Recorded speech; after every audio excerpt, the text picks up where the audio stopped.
Motorway ज्यादती case में दहशतगर्दी की दफात शामिल की गई हैं। मुलजिम शफकत अली की बख्तरबंद गाड़ी में अदालत में पेशी हुई। जिस्मानी रिमांड मंजूर किया गया। पुलिस ने आबिद और शफकत के तीसरे साथी इकबाल भट्टी को भाई समेत गिरफ्तार कर लिया। इकबाल उर्फ बाला मिस्त्री मुलजिमान का साथी है, लेकिन वारदात से पहले वो वापस चला गया था। खातून का बयान रिकॉर्ड न होने के बाद कार्रवाई में मुश्किलात का सामना है। आज शफकत अली को बख्तरबंद गाड़ी में अदालत में पेश किया गया। मुलजिम की जानिब से क्या कहा गया, अदालत की जानिब से क्या सवालात किए गए और क्या मुकालमा हुआ, इस पर मजीद तफसीलात जानते हैं। नुमाइंदा 7 न्यूज़ मलिक मुश्ताक हमारे साथ मौजूद हैं। मलिक मुश्ताक, बताइएगा अदालती कार्रवाई कैसी रही?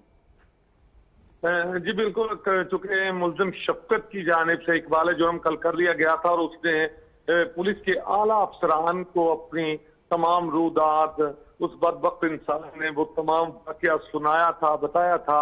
उसके बाद कानून के मुताबिक है कि उसे आज सुबह दहशतगर्दी की अदालत में पेश किया गया। क्योंकि वहां पर जज मौजूद नहीं थे तो उसे पहले सेशन कोर्ट पेश किया गया, जिसके बाद फौरी तौर पर उसे दहशतगर्दी की कोर्ट में ले जाया गया। जज के आने पर तो उसका 14 रोजा जिस्मानी रिमांड जो है वो मंजूर कर लिया गया। जुडिशियल रिमांड है और उसके बाद इसे जेल भेज दिया जाएगा, क्योंकि इससे अब मजीद इंक्वायरी क्या करनी है, जो कि इसने तमाम अपनी रूदात तमाम वाकया की जो हकीकत है वो बता दी है कि आबिद के साथ इसने मिलकर किस तरह से ज्यादती की। और उसके बाद अहम बात यह है कि ये दो मुलजमान जिनके नाम सामने आ रहे हैं, आबिद और शफकत, इसके अलावा जो अब बाला मिस्त्री को पकड़ा गया है, जिसको इन्होंने फोन करके वारदात पर बुलाया था, लेकिन बाला वारदात पर नहीं पहुंचा बल्कि रास्ते से ही वापिस हो गया था। पुलिस की जानिब से अब उसको भी हिरासत में ले लिया गया। और इसके अलावा भी हमारे जराये के मुताबिक हमें मालूम हुआ है कि पुलिस का कहना है कि ये एक पूरी गैंग है जो दरीना तौर पर पुराने दोस्त हैं।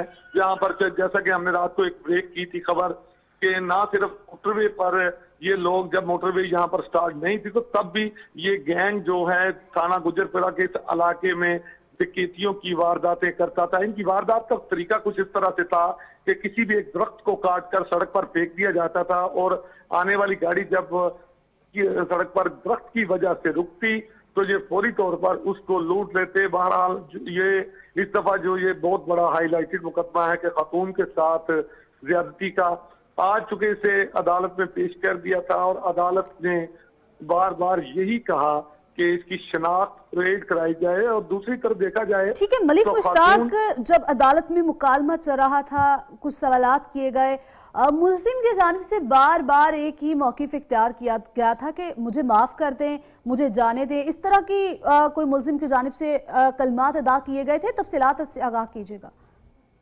जी, ये एक रवायत है कि कोई भी मुजरिम जब कोई जुर्म करता है तो उसके बाद मैंने देखा है आज तक पूरी, मैं चूंकि क्राइम रिपोर्टर हूं तो मैंने अपनी पूरी जिंदगी का निचोड़ बताता हूं आपको कि कभी भी मैंने ये नहीं देखा, ज्यादातर अक्सरियत में मुलजिम जब जुर्म कर लेते हैं और जुर्म साबित हो जाता है और उन्हें नजर आता है कि अब हमें संगीन सजा दी जाएगी तो उसके बाद ये एक रवायती मुकालमा है, रवायती फिक्रा है कि मुझे माफ कर दिया जाए, मुझे छोड़ दिया जाए। बहरहाल इस पर अदालत चलती है सबूतों पर और सबूत यही है। पुलिस ने जो जिम्नी तैयार की है या उसका इकबाल जुर्म जो उसने किया है और अपनी जो बयान दिया है उसके मुताबिक पुलिस ने अब सबूतों पर फैसला करना है। ठीक है मलिक मुश्ताक, अदालत में पेश कर दिया, इकरार जुर्म कर लिया, बताइएगा खातून से शनाख्त कराई गई है?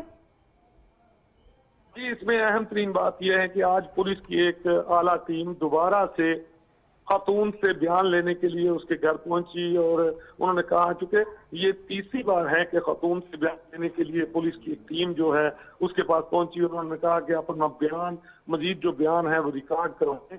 मैंने आपको पहले भी बताया था कि ठीक है मलिक मुश्ताक, बहुत शुक्रिया आपका, आपने हमें तमाम तर तफसीलात से आगाह